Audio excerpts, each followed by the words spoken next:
하나님의 말씀을 로마서 13장 8절에서 14절, 로마서 강해의 50번째 변화의 실제 5번째 시간, 변화의 완성입니다.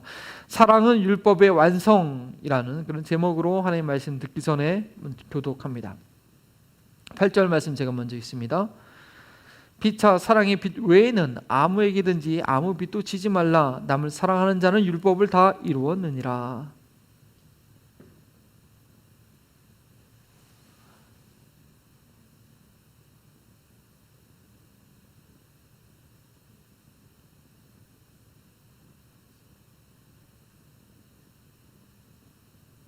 사랑은 이웃에게 악을 행하지 아니하나니 그러므로 사랑은 율법의 완성이니라.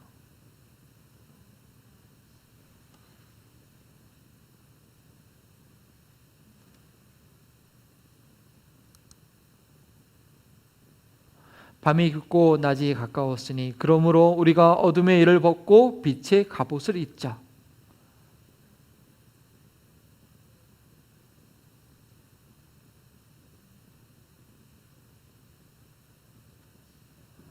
함께 읽겠습니다. 오직 주 예수 그리스도로 옷 입고 정욕을 위하여 육신의 일을 도모하지 말라. 살아계신 하나님의 말씀입니다.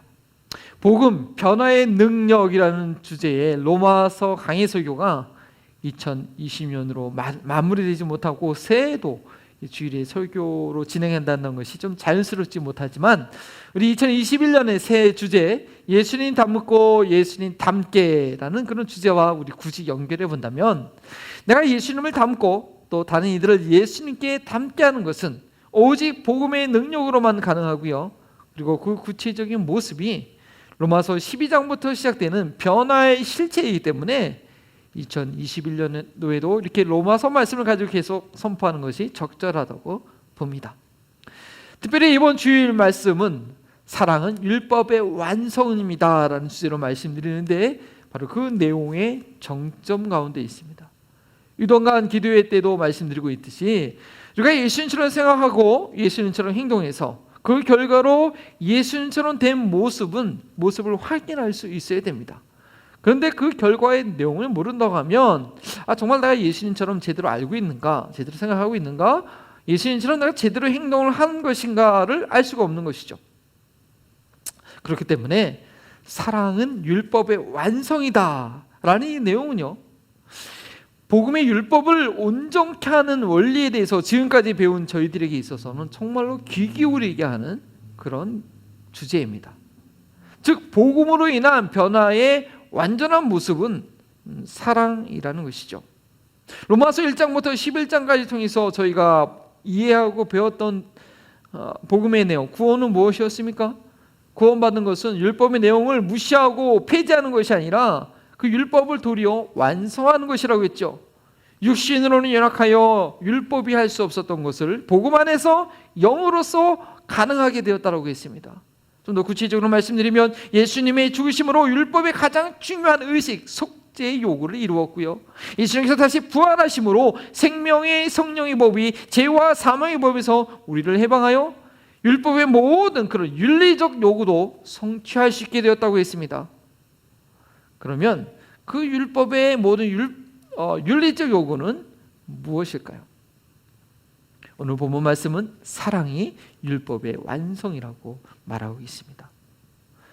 그리고 그 복음을 알고 믿는 자라면 이제는 깨어서 그 율법의 완성을 향해 나갈 것을 촉구하고 있는 것이 오늘 우리에게 주어진 하나님의 말씀입니다. 12장의 교회 안에서의 관계, 또 인간관계, 13장의 관계의 확장인 국가 공동체 안에서의 그 관계를 이루는 그 핵심은 사랑입니다. 아니 모든 삶의 변화는 사랑이 있느냐 없느냐의 차이로 구별될 것입니다. 복음을 아는 자는 사랑이 무엇인지 알고 복음의 완성인 그 사랑을 소유하게 됩니다. 오늘 본문 말씀을 통해서 왜 사랑이 율법의 완성인지 이해하고요, 이 변화의 완성을 향해 촉구하는 그런 성령의 세미한 음성에 귀 기울이는 저와 여러분들이 되기를 기도합니다. 사도 바울 이후에 그 사상을 잇는 위대한 신학자 이 성 어거스틴이 바로 오늘 말씀을 통해서 긴 영적 방황을 끝내고 주님께 온전히 돌아섰다고 합니다.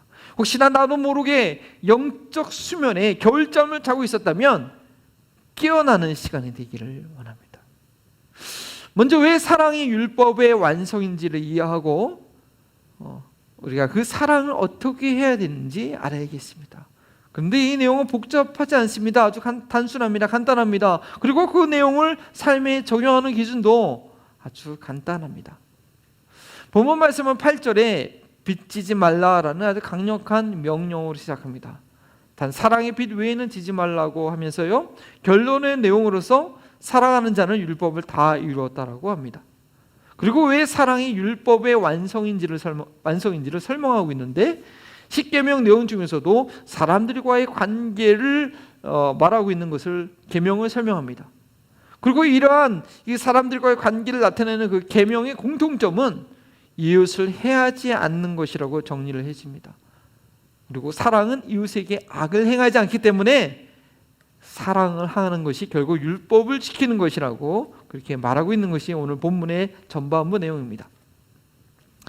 시내산에서 이스라엘 백성들에게 직접적인 그 음성으로 들려주셨던 이 십계명의 내용은요, 1계명부터 4계명까지는 하나님과 우리 인간의 관계에 관한 내용이고요, 5계명부터 나머지 10계명의 내용은요, 인간과 인간 사이의 관계를 어떻게 해야 되는지 알려주는 내용입니다. 그런데 오늘 본문은 인간관계에 해당되는 내용만 언급하고 있습니다. 그것은 보이는 이웃을 사랑할 때 보이지 않는 하나님도 사랑할 수 있다라는 그런 말씀에 근거한 접근이라고 하겠습니다. 즉 제1계명에서 4계명을 지킨다고 한다면, 그렇게 하나님을 사랑한다고 한다면 제5계명부터 10계명을 지키지 않을 수 없게 된다는 것이죠. 반대로 이웃과의 관계 5계명부터 10계명의 계명을 잘 지키고 있다고 한다면 그는 하나님과의 관계도 바른 관계 가운데 있다는 것을 보여주는 것입니다. 따라서 제1계명과 4계명이 중요하지 않아서 그것을 언급한 것이 아니라 그의 결정적인 바로 모습이 인간과의 관계 가운데 나타나기 때문에 그 핵심만을 말한 것입니다. 그렇다면 인간관계의 그 핵심 내용은 무엇일까요? 제5계명 내 부모를 공경하라 내용 말고는요, 어쩌면 다 부정적으로 되어 있죠. 하지 말라, 하지 말라라는 내용으로 되어 있습니다. 그래서 살인하지 말라, 간음하지 말라, 도둑질하지 말라, 내 이웃에 대하여 거짓 증거하지 말라, 내 이웃의 집을 탐내지 말라. 그리고 이 내용의 공통점이 무엇입니까? 한마디로 무엇이라고 요약할 수 있겠습니까? 오늘 본문 말씀대로 내 이웃에게 악을 행하지 말라입니다. 내 이웃에게 피해를 주지 말라는 것이죠. 그런데 사랑한다고 한다면, 이웃을 사랑한다고 한다면 이웃에게 피해를 끼치지 않게 됩니다. 그래서 사랑이야말로 율법의 완성이라는 것이죠. 이 율법의 내용만 생각하면요, 사랑하는 것이 그렇게 어려운 것이 아닌 것처럼 보입니다. 그리고 복음 안에 있고 성령님의 인도하신 가운데 있는 자들에게는 절대 이것이 무거운 짐이 또한 아닙니다. 요한일서 5장 3절 말씀이죠. 하나님을 사랑하는 것이 이것이니 우리가 그의 계명들을 지키는 것이라. 그의 계명들은 무거운 것이 아니로다. 오늘 본문 말씀도 사랑을 이야기하면서 어떤 거창한 희생을 말하고 있지 않습니다. 단지 이웃에게 악을 행하지 말라고 합니다. 그리고 그것이 율법의 내용들이었습니다. 그런데요, 이 복음으로 변화되지 못한 인간성은 이것이 죽기보다 힘들다는 현실 여러분 아십니까? 복음은요, 죄의 이 근본적인 특성이라고 하시는 이기성, 이 자기 사랑으로부터 벗어나게 합니다. 예수 그리스도와 함께 그 사하가 십자가에 못 박혔기 때문에 자기 중심에서 십자가의 반영, 하나님을 사랑하고 이웃을 사랑하는 것으로 그 삶의 중심이 옮겨지게 됩니다. 그러나 복음을 알지 못하면, 예수님과 함께 그 자아가 죽지 못하면 어떻게 돼요? 그 죽지 못한 그 자아를 인해서 부단히 애를 쓰며 살게 되죠. 그 자아를 어떻게 해서든지 살려보겠다고 욕심을 부리게 됩니다. 그리고 그것이 생존의 본능이죠. 어떻게 해요? 남의 것을 빼앗는 것까지 결국은 이르게 됩니다. 절대 채워지지 않는 욕망으로 인해서 끝없이 취하고 빼앗고 또 소유합니다. 그러나 절대 만족하지 못하죠. 밑빠진 독처럼 그 자아가 살아있기에 계속해서 갖고자 합니다. 절대 그 권력을 내놓지 못합니다. 그 식욕을 포기하지 못합니다. 그 잠을 포기하지 못합니다. 육신의 안일함을 계속 추구하게 됩니다. 절대 만족되지 않는 자아가 살아있기 때문입니다. 그런데 더 큰 문제는 그 자아를 채우기 위해서 행하는 그 악이 남들에게 큰 어려움을 준다는 사실을 모른다는 것이죠. 그것이 악인지도 모르고 행한다는 것입니다. 나로 인해 남들이 당하는 그 고통에 대해서 느끼지 못하는 것입니다. 자아가 너무 강하기 때문에 나를 위한 것이라면 남들이 당하는 고통은 철저히 외면하고 그 모든 것을 자기 자신을 위해서 괜찮다라고 정당화합니다. 최근에 종영된 이 막장 드라마 펜트하우스 여러분도 보셨습니까? 그 말도 안 되는 내용이요, 아주 높은 시청률을 보이는 것은 인간 내면 안에 있는 욕망을 그대로 보여주기 때문에 대리 만족감을 느껴서 그렇게 되는 것은 아닐까요? 10절에 사랑은 이웃에게 악을 행하지 아니하니라고 했습니다. 복음으로 인해서 자아가 죽은 사람들은요, 내 이웃을 내 몸처럼 느끼기 때문에 이웃에게 고통을 주는 행동을 하지 못합니다. 이 사랑의 실천이 수동적이고 소극적인 것 같지만 믿음의 깊이가 깊어질수록 성령님과 동행하는 삶이 그 삶의 수준이 깊어질수록 이것이 그렇게 간단한 것이 아니라는 것을 경험하게 될 것입니다. 이웃에게 악을 행하지 않기 위해서는요, 내 자신이 더 철저하게 죽어야 함을 절감하게 되는 것입니다. 자아가 죽어질수록 다른 사람들의 필요에 더 민감하게 되고 다른 이들에게 해를 끼치지 않는다는 것에 대해서 눈이 띄어지게 되기 때문입니다. 예전에는 이렇게 행동하는 것이 다른 이들에게 피해가 되는지 몰랐는데 내 욕심을 내려놓고 보니 이렇게 말하는 것이, 이렇게 행동하는 것이 다른 사람들을 얼마나 곤란하게 하고 상처 주는 것인지 깨닫게 된다는 것이죠. 영적인 철이 들어가는 것입니다. 예전에는 왜 사람들이 나를 피하고 좋아하지 않는지 몰랐는데 이제는 그것이 다 나의 이기적인 허물로 인한 것이라는 것을 이제서야 알게 되는 것입니다. 주님과 관계가 깊어지면 깊어질수록 이웃이 눈에 들어오게 되고 그 이웃을 사랑하기에 말과 행동을 조심하게 되는 것입니다. 하고 싶지만 이웃을 위해 하지 않게 되고 참게 됩니다. 예전에는 나하고 싶은 대로 하는 그 충동이 나를 지배하고 있고 참지 못했는데 이제는 이웃을 사랑하는 마음이 커지다 보니 이웃을 생각하는 그 마음으로 인해서 절제하게 되는 것이죠.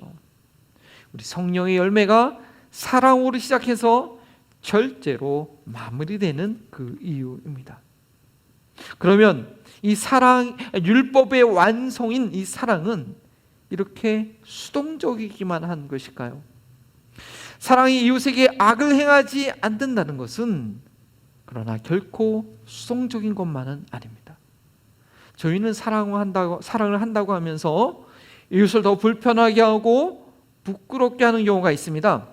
나는 좋은 일을 한다고 했지만 다른 사람들을 힘들게 하고 곤란한 상황에 처하게 만든 경우도 있다는 것이죠. 왜냐? 자기 자신만을 생각하는 그 이기성을 벗어나지 못했기 때문입니다. 내가 느끼기에 좋다고 생각하는 다른 사람들의 상황에 다른 사람들이 뭘 필요한 일을 생각하지 않고 이거 참 좋을 거 하고 자기 수준에서 결국 자기를 위한 선행을 하고 있는 것입니다. 상대방에게 정말 필요한 것이 무엇인지 느끼지 못하고 모르는 꽉 막힌 아주 이기적인 사랑, 이것을 사랑이라고 할 수 있을지 모르겠지만 아주 이기적인 사랑을 하고 있는 것입니다. 여러분 그런 사랑 받아본 적 있습니까? 참 이거 피하기도 그렇고 거부하기도 그렇고요. 정말 사람 답답하고 힘들게 만듭니다. 아니면 혹시 아직도 나도 그러한 자기 자신을 위한 사랑을 하고 있는 것은 아닌가요? 정말 남들을 더 곤란하게 만드는 것이죠. 근데요, 정말 이 사랑을 어떻게 해야 되는지 사랑에 관한 얘기는 많이 하고 드라마도 많이 있고 가요도 많이 있지만 정말 사랑을 어떻게 해야 되는지는 잘 가르쳐주지 못하는 것이 이 세상입니다. 그러나 성경은 말합니다. 사랑은 악을 행하지 않는 것이다. 그런데요, 이거 이웃에게 악을 행하지 않는다는 것은요, 어쩌면 진정한 사랑을 실천할 수 있는 아주 수준 높은 자세입니다. 이웃을 사랑한다고 하기 전에 먼저 내 마음이 어떤지를 살펴보라는 것이죠. 그 이후에야 제대로 된 사랑을 실천할 수 있는 것입니다. 오늘 본문 말씀이 처음에 강조한 것은 사랑의 빛 외에는 아무 빛도 지지 말라는 것이었는데, 저희는 이 말씀을 좀 더 깊이 적용해야 될 필요가 있습니다. 빛을 지지 말라고 한 것이 당시 사회 문제를 직접적으로 언급한 것일 수도 있고요, 아니면 사랑이 어떻게 흘러가야 하는지를 비유적으로 가르쳐주고 있는 것일 수도 있습니다. 로마 제국의 초대교회 가운데 실제적으로 다른 이들에게 빚을 지고 그리스도인 형제 자매라는 이유 때문에 빚진 것을 쉽게 생각하고 갚지 않는 그런 문제가 있을 수도 있었다는 것이죠. 물론 예수님의 말씀대로 가르침대로 마태복음 5장 42절이죠. 내게 구하는 자에게 주며 꾸고자 하는 자에게 거절하지 말라라는 그런 말씀처럼 필요한 자에게 거저 주는 것이 우리 그리스도인들의 이웃 사랑의 실천입니다. 하지만 빌리는 사람은 다시 갚아야 한다는 책임감을 가지고 먼저 요청하게 되지만, 빌려주는 사람은 그 사람의 안타까운 사정을 이해하고 자기가 할 수 있는 상황이라면 그저 거저 주는 마음으로, 다시 받고자 하지 않는 마음으로 주는 것이 당연한 이웃 사랑입니다. 그런데 빌리는 입장에서는 이것을 악용하면 안 된다는 것이죠. 빚진다는 것은 자기의 필요에 의해서 먼저 상대방에게 요청하는 것입니다. 그리고 그것은 상대방에게 때로는 부담을 주는 것입니다. 꼭 기억해야 될 사랑의 방법은 이웃에게 손해를 끼치면 안 되는 것입니다. 부득불 자신의 필요를 알리고 누군가에게 도움을 얻었다고 한다면 그것은 반드시 갚아야 됩니다. 그것이 무엇이든지 간에 사랑해야 될 이웃에게 손해를 끼쳐서는 안 되기 때문입니다. 그런데 이 빚을 정말 신실하게 잘 갚은 것을 경험한 적이 있습니다. 유학생 시절 때였는데요, 쉽지 않은 상황이죠. 저희가 잘 알고 있던, 같이 이제 공부하고 있던 한 가정이 먼저 일찍 공부를 끝냈습니다. 그리고 사역의 자리를 얻지 못하고 좀 어려운 시간을 보내고 있었습니다. 그 당시 저는 아직 계속 공부하고 있었고요, 또 사역을 하고 있었습니다. 근데 이 친구 목사님이 이제 이게 한국에 지금 들어갈 상황도 안 되고, 또 그렇다고 미국에 남아있는 상황이 좀 쉽지 않은 상황 가운데 기숙사에서 나와서 아파트에서 생활하는데 아파트 렌트비가 없는 거예요. 당장 너무나 힘든 상황이었습니다. 그때는 저희 가까이 있지 못해서 좀 멀리 떨어져 있어서 잘 몰랐는데 연락이 왔더라고요. 좀 상황이 너무 쉽지 않다라고 이렇게 간접적으로 얘기를 하시더라고요. 그래서 그렇구나. 그래서 필요한 액수를, 그때 저희도 뭐 유학생이었으니까 뭐 거의 돈이 없죠. 그래도 어떻게 다 긁어 모아가지고 이렇게 빌려달라고 했지만 저희는 드리는 마음으로 드렸죠. 때마침 교회에서 저희 사역을 하고 있었을 때 이사 비용을 교회에서 준 것이 있어서 그 이사 비용을 다 드렸습니다. 그리고 한 10년이 지났나 봐요. 저는 계속 미국에 있고 그분은 이제 한국에 들어가셨는데 아버지께서 이제 아프셔서 병난 때문에 한국에 들어갔을 때 그분이 제가 한국에 들어간다는 얘기를 왔다는 얘기를 어떻게 알고 한 4시간 되는 거리를 차 타고 오셔서 와가지고 저를 찾아왔습니다. 그래서 이제 교제를 나누고 아버지 그 병원비 보태 쓰라고 이렇게 봉투를 주고 가셨는데 그때 드렸던 그분 입장에서는 이제 빌렸다고 생각한 것 같아요. 10년이 지난 기간이었는데 저희는 전혀 생각하고 있지 않았었는데 어차피 다 그냥 드리는 걸 생각했는데 그 액수를 이렇게 갚으시더라고요. 물론 그거라고는 생각하지 않았지만 말씀은 안 하셨지만 그걸 참 보면서 이분이 참 신실하다라는 그런 생각을 해보게 되었습니다. 제가 오늘 말씀을 왜곡해서 사랑의 빛은 저도 괜찮으니까 내가 형제에게 도움을 구하는 것이 사랑의 빛을 지는 것으로 지게 하는 것으로 착각해서는 절대 안 됩니다. 사랑은요, 이웃에게 손해를 끼쳐서는 안 되기 때문입니다. 사랑의 빛을 진다는 것은 어쩔 수 없이 내가 수동적으로 지게 되는 것이죠. 내가 원해서 지는 것이 아닙니다. 이웃이 나의 필요를 알고 그들이 스스로 희생해서 나를 섬겨줄 때 그것이 사랑의 빛을 지는 것입니다. 다른 빛은 나의 필요에 의해서 내가 원해서 지는 것이지만 이 사랑의 빛만큼은요, 다른 사람에 의해서 저어지게 되는 것입니다. 그래서 이 사랑이 빛이 많은 공동체는 성숙한 공동체입니다. 말하지 않아도 다른 사람의 필요를 느낄 수 있고 채워줄 수 있기 때문입니다. 제가 그 유학생 때 그 사건을 보면서 제가 그분을 잘 안다고 생각했는데 제가 먼저 도와주지 못한 게 좀 미안한 마음이었죠. 좀 거리가 떨어져 있어서 좀 그런 상황도 있었지만요. 사랑은 이웃에게 악을 행하지 않는 것이라고 했는데, 그렇게 하기 위해서는요, 나의 이기심을 내려놓고 상대방의 진정한 필요를 알 수 있어야 하는 것입니다. 따라서 이것은 결코 수동적인 것이 아니라 이웃에게 진정한 필요가 공급되도록 하는 그 수준 높은 겸손한 자세입니다. 이러한 성숙함이 있을 때에 필요가 있는 이웃이 자신의 필요를 직접적으로 요청하지 않아도 그 필요를 알고 채워줌으로써 사랑의 빛을 지게 할 수 있습니다. 그리고 그렇게 사랑의 빛을 진 이들은 그 빛을 다른 이에게 다시 갚게 되는 그런 선순환을 하는 것입니다. 다른 빛은 내가 스스로 지고 그 빛을 준 사람에게 반드시 갚아야 하지만, 사랑의 빛은 내게 준 사람에게 갚아서는 안 됩니다. 예수님께서 하신 말씀을 우리가 기억한다면 이것은 사랑을 실천한 이의 상급을 빼앗는 그런 예의 없는 행동이죠. 주님께서 뭐라고 말씀하셨나요? 또 자기를 청한 자에게 이르되 내가 점심이나 저녁이나 베풀거든 벗이나 형제나 친척이나 부한 이웃을 청하지 말라. 두렵건대 그 사람들이 너를 도로 청하여 내게 갚음이 될까 하노라. 잔치를 베풀거든 차라리 가난한 자들과 몸 불편한 자들과 저는 자들과 맹인들을 청하라. 그리하면 그들이 갚을 것이 없으므로 내게 복이 되리니 이는 의인들의 부활 시에 내가 갚음을 받겠습니다 하시더라. 그래서 저희가 스타핏이 섬기는 건 너무나 귀한 사역입니다. 사랑의 빛은요, 내가 원해서 지는 것이 아닙니다. 그러나 이 사랑의 빛은 많이 지는 것이 좋습니다.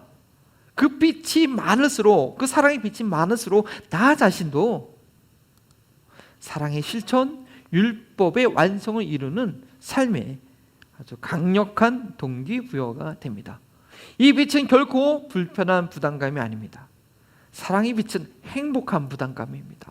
사랑을 행하게 되는 그 힘이 됩니다.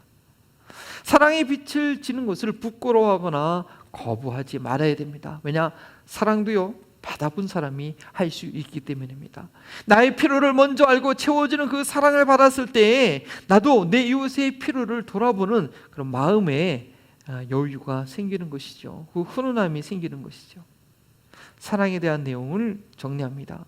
율법은 하나님 사랑, 이웃 사랑으로 요약되는데요, 이웃 사랑이 실천될 때에 하나님의 사랑까지 이루어지는 것입니다. 그리고 율법의 이웃 사랑에 관한 내용은 다른 것이 아니라 이웃에게 악을 행하지 말라는 것입니다. 사랑은 절대 이웃에게 악을 행하지 않게 합니다. 따라서 사랑은 율법의 완성입니다. 그리고 이 사랑은요, 악을 행하지 않는 것이라고 해서 결코 수동적인 것이 아니라는 거죠. 상대방의 필요를 겸손하게 느끼고 자발적으로 채워주는 그런 수준 높은 적극성입니다. 사랑의 빛은 내가 구하는 것이 아니라 수동적으로 져지게 됩니다. 그러나 그 빛은 다른 사람들에게 갚는 사랑의 실천을 또한 하게 합니다. 자기 중심에서 하나님 중심, 이웃 중심으로 바뀌게 하는 이러한 복음은, 이 복음은 이렇게 멋진 사랑의 선순환, 사랑이 풍성한 개인과 공동체를 만듭니다. 복음으로 인해서 복음으로 인한 변화의 완성인 이 사랑이 내 안에 또 우리 공동체에 있는지 저희는 점검할 수 있어야겠습니다. 본문의 두 번째 단락은요, 이 사랑 안에 이 사랑의 완성을 이루라고, 이 사랑을 위해 깨어있으라고 촉구합니다. 11절에 이 시기를 알거니와 자다가 깰다가 되었도다 했습니다. 이것이 무슨 말일까요? 그리고 그 다음 구절은 이는 이제 우리 구원이 처음 이룰 때보다 가까웠음이라 라고 말합니다. 시간을 얘기하고 있습니다. 주님께서 다시 오실 종말의 때를 말하기도 하고요, 또는 현재 개인의 삶의 영적 각성을 촉구하는 그런 말씀이기도 합니다. 승천하신 예수님께서 다시 오신다는 그런 재림에 대한 기대는 초대교회 때부터 아주 강렬했습니다. 예수님께서 이 땅에서 사역하실 때부터 가르치신 내용이죠. 신랑이 언제 올지 모르기 때문에 신부가 늘 등불을 켜고 준비하고 있어야 하는 것처럼, 집주인이 언제 올지 모르기 때문에 늘 깨어 있어야 하는 종처럼 저희는 항상 주님 오실 날을 준비하는 삶이어야 합니다. 예수님의 이 가르침과 그리고 오늘 말씀이 기록된 지 이미 2000년이라는 시간이 지났지만 하나님께서는 정말 죄인들이 돌아오기를 1000년을 하루처럼 기다리시기 때문에 저희는 주님께서 바로 오늘이라도 오실 수 있다는 자세로 하루하루 깨어 있어야 되는 것입니다. 그래서 이 말씀이 장래의 먼 일이 아니라 바로 오늘날의 영적 가성을 일으키는 말씀이 되는 것입니다. 자다가 깰 때가 되었다고 말합니다. 밤이 이미 깊었고 이젠 곧 해가 뜰 시간이 되었으니 더 이상 속옷만 입고 잠자리에 누워 있을 것이 아니라 밖으로 나와서 행동할 사람처럼 단정히 준비하고 있어야 한다는 것입니다. 언제까지 주님을 모르던 때에 하던 그 삶을, 그 습관을 계속 붙들고 있겠냐라는 것이죠. 이제는 훌훌 털어버리고 모든 것이 드러날 밝은 낯을 준비하라는 것입니다. 11절의 말씀을 현재 나의 구원에 적용해 봅시다. 너희가 이 시기를 알거니와. 그렇다면 이 시기는 과연 어떤 시기입니까? 로마서는 복음을 모르는 이들에게 쓴 전도 편지가 아닙니다. 1장 8절에 너희의 믿음이 온 세상에 전파됨이로다. 1장 12절에 너희의 믿음으로 말미암아 피차 안위를 얻으려 함이라고 했습니다. 이미 복음을 알고 있는 로마 교회 성도들, 복음이 그들의 삶 가운데 자리 잡기 시작한 때부터 하루하루 그들의 삶을 변화시키고 있었기 때문에 그들에게 임한 구원이 처음 믿을 때보다 훨씬 가까워진 그때를 말하고 있는 것입니다. 만일 복음이 변화의 능력이 되지 않았더라면 이것이 무슨 말인가 하겠지만, 이제 우리의 구원이 처음 믿을 때보다 더 가까웠습니다 라는 이런 선언은 지금까지 사도 바울의 편지를 통해서 복음을 자세히 들어온 그 영혼들을 일깨우는 말이 되는 것입니다. 스탠드업! 일어나라! 점심시간에 누군가 우리 집에 방문했는데 내가 아직도 여전히 속옷만 입고 이불 속에 누워있다고 한다면 얼마나 이것이 부끄러운 일이겠습니까? 그 누구도 예외는 아닙니다. 오늘 아침에 예수님을 영접하신 분은 오늘 저녁에 잠자리 드는 그 시간이 바로 구원이 처음 믿을 때보다 더 가까운 시간이 된 것입니다. 구원은 계속적인 진행형입니다. 하나님의 사랑이 내 심령 안에 가득 채워지도록 계속 흘러가고 있습니다. 한순간도 뒤로 물러날 시간이 없습니다. 12절 말씀에 어둠의 일을 벗고 빛의 갑옷을 입자라고 했습니다. 누구나 그리스도 밖에 있을 때는, 복음을 몰랐을 때는 어둠에 있었던 것입니다. 물론 자기 스스로 옳다라고 생각하고 있었는지 모르겠지만 그 오름은, 그 선함은, 그 빛은 태양 앞에의 작은 촛불과 같은 것일 뿐입니다. 그리스도 안에 있을 때 비로소 남에게 해를 끼치지 않는 참사랑이 무엇인지 알게 되고 자신의 이기적인 추한 모습이 무엇인지 발견하게 되는 것입니다. 그리고 이제는 그 어둠의 일을 벗어야 합니다. 예전에는 몰랐지만 남들을 힘들게 하는 그 일들을 이제는 볼 수 있어야 되고 이제는 내려놓을 수 있어야 됩니다. 빛의 갑옷을 입으라고 했습니다. 어둠이 다시 침투하지 못하도록 단단한 그냥 옷이 아니고 갑옷을 입으라고 했습니다. 그런데 이것이 복음을 이해하는 아주 중요한 부분이 됩니다. 복음으로 인해 완전한 그런 부활의 몸이 우리에게 약속되어 있지만 그 전까지는 언제든지 어둠이 침투할 수 있다는 것이죠. 참된 사랑의 빛으로 우리를 늘 비추고 있지 않으면, 빛의 갑옷을 단단히 입고 있지 않으면 거짓된 사랑으로 자신의 자아를 충족시키는 그런 어둠의 일을 계속하게 되는 것입니다. 13절 말씀에 이렇게 경고하고 있죠. 방탕하고 술 취하고 음란하고 호색하고 다투고 시기하는 삶, 이런 삶을 남들 모르게 나만 아는 밤의 시간에, 어둠의 시간에 하고 있는 것입니다. 자아가 죽는 희생적인 사랑의 삶이 아니라면 언제든지 그 자신의 자아를 살찌우기 위해서 이런 어둠의 일을 하게 되는 것입니다. 그러나 성경은 경고합니다. No more.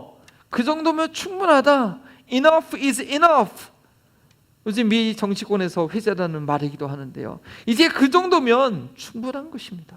이제는 끝내야 할 시간이 왔습니다. 자다가 깰 때가 된 것입니다. 저희는 새로운 시대에 돌입한 것입니다. 복음의 빛 아래에 있습니다. 스스로 눈을 감고서 아무도 나를 보지 못한다라고 착각하지 마십시오.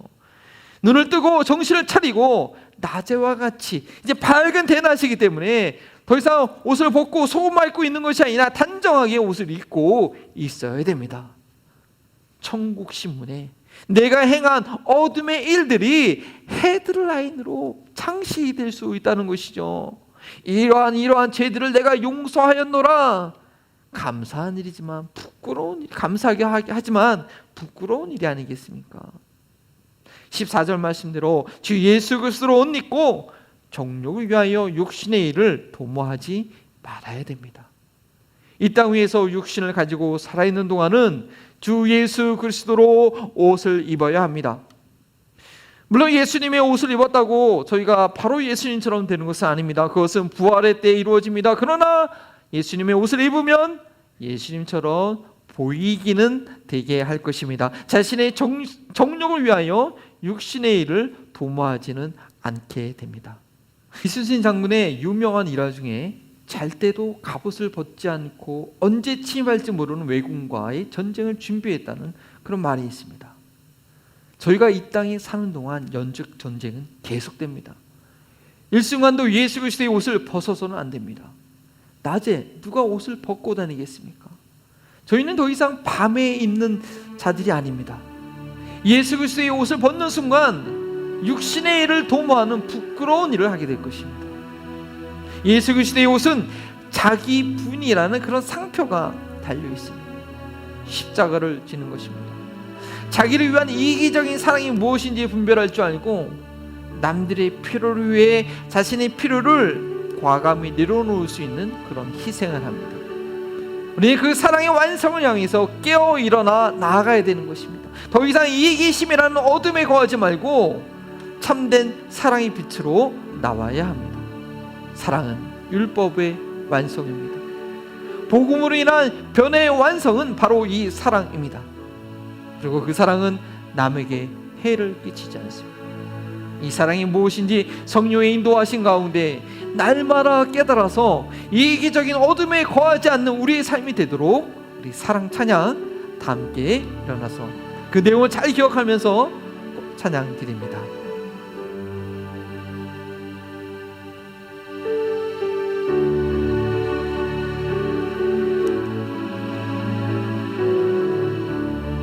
사랑은 언제나 오래 참고 사랑이 언제나 오래 참고 사랑이 언제나 온유하며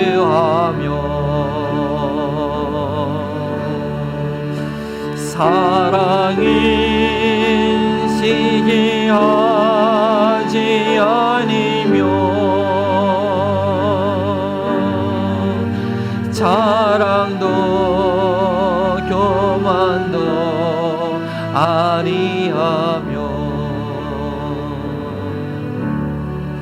사랑이 미래에 행치 않고 자기의 유익을 굳지 않고 사랑이 성내지 아니하며 진리와 함께 기뻐하네 사랑이 모든 것 감싸지고 바라고 믿고 참아내며 사랑인 영원토록 변함없네. 믿음과 사랑과 사랑이 이 세상 끝까지 영원한 것. 믿음과 소망과 사랑 중에 그 중에 제일이 사랑이라. 그 중에 제일이 사랑이라. 믿음과 소망과 사랑 중에 믿음과 소망과 사랑 중에 그 중에 제일이 사랑이라. 믿음과 소망과 사랑 중에 믿음과 소망과 사랑 중에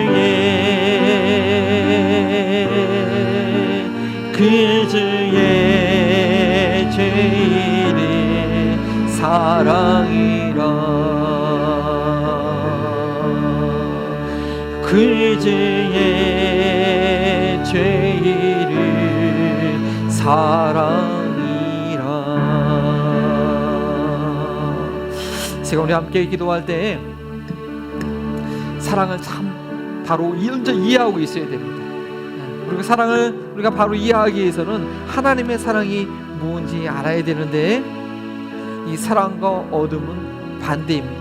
우리가 아무리 사랑한다고 해도 하나님의 사랑을 바로 이해하지 못하고 바로 이웃에게 악을 행하지 않는, 이웃의 필요를 느끼고 알 수 있는, 이웃에게 부담을 주는 것이 아니라 자기 본의로 자기 중심에서 하는 사랑이 아니라 이웃의 필요를 채워주는 그런 사랑을 할 때에 어둠에 거하지 않게 됩니다. 아무리 사랑을 한다고 해도 여전히 자아가 죽지 않고 나의 욕심을 채우는, 나의 의를 채우는 그런 사랑을 하고 있는 사람은 어둠 가운데 여전히 어둠의 일을 하고 있는 것입니다. 본인이 알 겁니다. 내 자신이 아는 것입니다.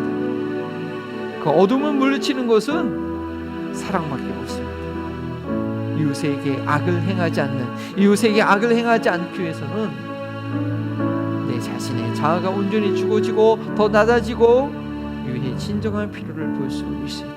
주님, 그 시간 그런 사랑을 알게 해달라고, 그런 사랑을 할 수 있게 해달라고, 더욱더 주님을 깊이 아는 자 되게 해달라고, 더욱더 내 자아가 예수와 그리스도와 함께 십자가에 못 박혔음을 확인하는 저에게 되게 해달라고. 하나님, 우리 한마음 버린 통교에 누가 오든지 그 사랑에 빚지게 되는 영혼이 되게 해달라고 우리 함께 주의 이름을 붙이고 주님의 사랑을 구하며 기도합니다. 주여, 하나님 이 시간 주님의 도우시는 와 사랑에 감사합니다. 아버지 하나님, 더 이상 어둠 가운데 있는 저희 삶이 되지 않기 원합니다. 더 이상 자신의 자아를 구하며 자신의 자아를 하나님 채우기 위한 그런 어둠 가운데 구하지 않기 원합니다. 주여, 주님의 사랑을 알게 하시고 주님의 사랑을 경험하게 하시고 하나님 그 주님의 사랑으로 인하여 새로워진 안목을 가질 수 있도록 도와주시기 원합니다. 하나님, 날마다 그리스도와 함께 십자가에 못 박혀 죽지 않고서는 아버지 절대 이룰 수 없는 아버지 저희를 고파오니 날마다 예수 그리스도로 옷 입는 저희를 되게 하여 주시옵시고, 하나님 주님께서 온전히 나의 마음과 생각과 그 모든 것을 다스리고 주장하고 계심을 깨달아 앉는 저희를 되시기 원하오니 주여 이끌어 주시고 주님 도와주시고 주여 새로워지게 하옵소서. 아무로 저희 한번 머리 통교회 가운데 어느 영혼이 오더라도 하나님 그 사랑의 빚진 자 되게 하시고 하나님 사랑의 빚진 자 되어서 그 사랑의 빚을 또 갚게 하나님 나아가 헌신하는 저희를 되시고 도와주시옵소서. 그 모든 어둠에서, 그 어둠의 삶에서 주여 자기 자신을 사랑하는, 자기 자신의 이기심에 있는 그 어둠에서 벗어나게 하여 주시옵시고 하나님의 사랑이 나의 삶을 도하여 하나님 온전히 흘러가시도록 주님 도와주시옵소서. 주님 인도하여 주시옵소서. 아버지 하나님, 2021년 예수님을 닮고 예수님을 닮게하는 그런 교회가 되기 위하여, 그런 은혜가 되기 위하여 이제 시작했습니다. 오직 이것은 복음의 능력으로만 가능합니다. 복음의 변화의 능력으로만 가능한 줄 압니다. 하나님, 복음으로 온전히 변화됐을 때의 그 모습은 사랑인 것을 오늘 배웠습니다. 정말 그 하나님의 사랑이 나타나는 사랑을 어떻게 해야 되는지 그 비밀을 우리가 들었습니다. 나를 위한, 나의 만족을 위한 사랑이 아니라 진정으로 이웃의 필요를 알고 사랑의 빚진 자 되어 그 사랑의 빛을 나눌 수 있는 저희 교회가 될 수 있도록 지금 도와주시기 바랍니다. 연약합니다. 부족한 것이 있습니다. 그러나 이렇게 예배 드릴 때마다, 주의 말씀을 들을 때마다 내가 그리스도와 함께 십자가에 못 박혀 있는 자임을 경험할 수 있는 우리 예배와 기도와 말씀 될 수 있도록 주여 매 예배 시간마다 주여 은혜를 허락하여 주시옵소서. 그리스도 예수와 함께 십자가에 못 박혔기에 주님께서 내게 묶여진 그 물질의 노예가 되지 않고 하나님의 영광 위하여 11조로 감사헌금으로, 구제헌금으로, 선교헌금으로 주 앞에 드립니다.